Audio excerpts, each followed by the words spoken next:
Bonjour à tous et bienvenue dans ce nouvel épisode des Tutos Patrimoine. Aujourd'hui, on va aborder un sujet sur lequel vous nous sollicitez régulièrement qui est investir dans l'immobilier. Allez, c'est parti.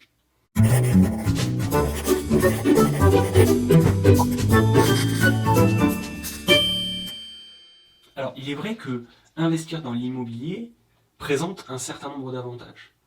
Premièrement, je peux faire appel à l'emprunt, ce qui est aujourd'hui un des meilleurs leviers pour développer son patrimoine. Je vais faire appel à une typologie d'investissement qui est palpable et ça rassure aujourd'hui les investisseurs. De plus, je vais générer des loyers liés à mon investissement, ce qui va venir réduire mon effort d'épargne. Il faut faire attention quand on parle d'immobilier à ne pas faire un lien direct entre immobilier et appartement. L'immobilier aujourd'hui, c'est plein de thématiques différentes qui vont être de l'habitation, de la santé, des bureaux, du commerce, des infrastructures. Vous avez peut-être été sollicité pour un investissement dans l'immobilier défiscalisant. Ici, il est important de comprendre que la défiscalisation d'une opération type Pinel, par exemple, n'est qu'un moteur de rentabilité supplémentaire et non pas une finalité. Lorsqu'on étudie un investissement dans l'immobilier, il est très important de prendre en compte toutes les composantes de mon investissement. Et une composante qu'on oublie très régulièrement, c'est la fiscalité liée aux revenus fonciers. En France, les revenus fonciers sont les revenus les plus taxés. Ça va être votre tranche marginale d'imposition, donc sur le barème progressif de l'impôt, votre tranche la plus haute, auquel on va ajouter les prélèvements sociaux. Aujourd'hui, quand je tourne cette vidéo, ils sont de 17,2%. Typiquement, pour une situation assez classique, on arrive à une tranche marginale d'imposition à 30%, auquel je vais additionner 17,2, soit 47,2% de fiscalité sur mes revenus fonciers. Ça veut dire quoi? Si demain je rentre 100 euros de loyer, de revenus fonciers, j'ai 47,2 qui partent à l'État. Aujourd'hui, je peux acheter un appartement en nom propre. Autre moyen de faire l'acquisition d'un bien immobilier peut être au travers d'une société civile immobilière, une SCI. Cette SCI, étant une structure, une forme juridique, peut soit opter pour le régime de l'impôt sur les revenus, soit sur l'impôt des sociétés. L'intérêt d'intégrer un bien immobilier dans une société civile à l'IS, c'est que je ne subis pas mes revenus.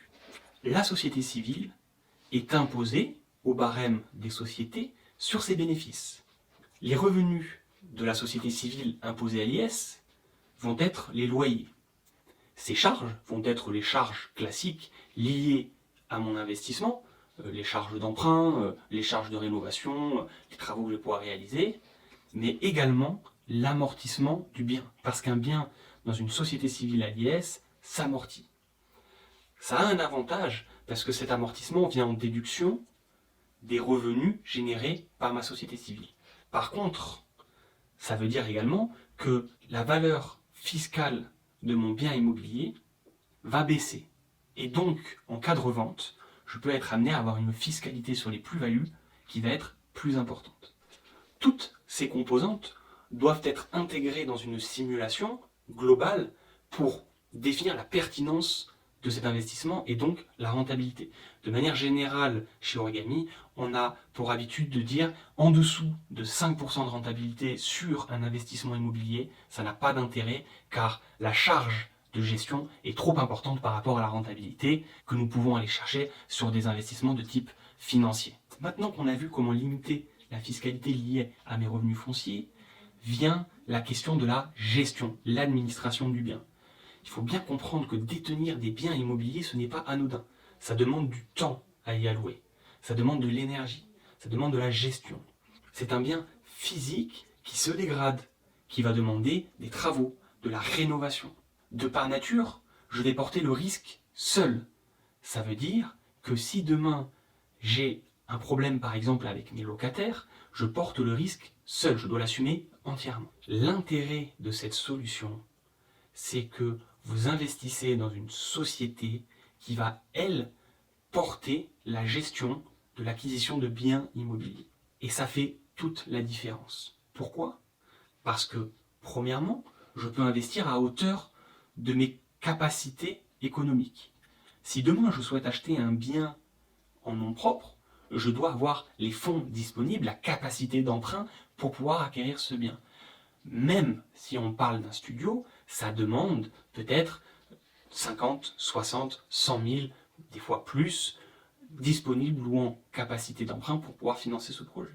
La SCPI, vous êtes accessible à partir de 1 000 euros, ce qui est beaucoup plus simple pour un grand nombre d'épargnants. De par sa nature, nous allons mutualiser le risque. Je ne porte pas le risque de mon investissement seul, mais nous sommes des milliers à être associés de cette société civile, de cette SCPI, à porter le risque, et donc c'est beaucoup moins risqué pour moi. Je vais pouvoir avoir accès à des investissements qui me seraient inaccessibles seul. Ici, je n'achète pas un appartement en nom propre, mais je vais peut-être investir dans un immeuble entier. On ne me demande aucune gestion locative. Tout est géré par la société de gestion. Ça veut dire que je souscris mes parts de SCPI et j'attends que mes loyers tombent de manière mensuelle, trimestrielle. On ne s'adresse pas ici à des locataires particuliers, mais très souvent des sociétés ou des institutionnels. Ça veut dire des baux locatifs beaucoup plus longs, donc une sérénité sur la pérennité du locataire qui va occuper les biens dans lesquels j'investis, et bien souvent des garanties financières qui sont beaucoup plus sécurisantes qu'un locataire, personne physique, qui habiterait dans mon logement. J'ai également une meilleure liquidité liée à mon investissement. Demain, j'achète un appartement en nom propre. Si, pour quelque raison que ce soit, ma situation change et j'ai besoin de disponibilité, d'argent, je vais mettre du temps à vendre ce bien. Il faut des fois 6 mois, 1 an, des fois plus dans certains cas, pour revendre un bien. Une SCPI, elle, vous avez juste à faire une demande de rachat auprès de la compagnie, et le temps que soit une contrepartie soit trouvée, soit que l'assureur porte la liquidité, vos fonds sont disponibles sous 2 semaines à 1 mois. Et enfin, je peux venir investir sur des thématiques qui vont être liées à l'immobilier beaucoup plus vastes. Je peux investir dans la santé, je peux investir dans les infrastructures, dans les commerces, dans les bureaux. L'inconvénient de la SCPI, c'est que je ne génère des loyers qui vont être assimilés à des revenus fonciers, donc fiscalisés de la même manière que des revenus liés à un appartement que je pourrais mettre en location par exemple. Alors, comment je fais pour investir de la meilleure des manières dans l'immobilier? Eh bien pour nous, c'est part de SCPI intégrée dans une société civile imposée à l'impôt sur les sociétés. L'intérêt majeur de cette opération, c'est que des parts de SCPI ne s'amortissent pas. Ça veut dire quoi? Ça veut dire que dans ma SCI, je vais détenir des parts de SCPI qui vont générer des revenus fonciers sur lesquels je ne serai pas fiscalisé en direct, donc optimisation fiscale sur cette partie-là, mais les parts de SCPI intégrées à ma SCI AIS ne s'amortissent pas, et donc en cas de revente, la fiscalité sur les plus-values est limitée. On allie ici le meilleur des deux mondes, et c'est pour nous ce qu'il y a de plus pertinent à aujourd'hui. Quand je tourne la vidéo, nous sommes le 4 février 2021. Cette vidéo n'avait pas pour vocation de rentrer dans le détail des calculs. J'ai omis volontairement certains aspects d'un investissement pour alléger un peu mes propos. Cependant, si le sujet vous intéresse, surtout n'hésitez pas à nous contacter. Vous avez nos coordonnées dans la description. Et si ce sont des thématiques qui vous intéressent, on sera en capacité d'aller un peu plus loin avec vous en fonction de votre situation personnelle. Si la vidéo t'a plu, pense à t'abonner, à aimer. N'hésite pas à mettre un commentaire si tu as des pistes d'amélioration ou des sujets que tu aimerais qu'on aborde. Moi, je vous dis à très bientôt dans un prochain épisode et prends soin de ton patrimoine. Salut!